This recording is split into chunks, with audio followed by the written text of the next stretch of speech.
બધું શીખે આવડી જાય, પણ અમારો વિષય એવો છે કે રેગડીના કોઈ પુસ્તક ન હોય કે ના ક્યાંય ટ્યુશન ન હોય. હા, અને દેવગતિ એક એવી વસ્તુ છે, બધાને અત્યારે એવું હોય કે ભૂવા થઈ જાય. દેવગતિ એટલે ઉઘાડી તલવાર માથે હાલ્યા જેવું છે, આવતાય વાટે ને જાતાય વાટે.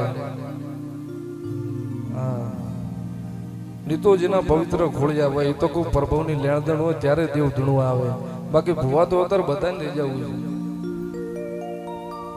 દેવગતિ વસ્તુ તો યાર બહુ પવિત્ર વસ્તુ છે, પણ ઓળખી જાણો તો.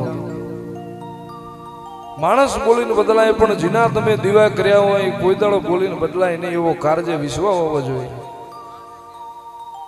અને તે દાડ ખરો વખત આવે, ખરો સમય આવે, તેથી યાદ કરજો હાચા નાભીથી. અમે નહીં પણ અમારા વડવાયા કોકદી તને ગુગળનો ગાંઠિયો તને તેલનો તરસ્યો કર્યો હોય, તને 5 આંગળીના ટેરવે હથેળીએ હવન કર્યા હોય ને, તો આજ મારી વડવાની કમાયું આયાવની રેતી નહીં. અને તેથી ખરા ટાણે દેવ આવે.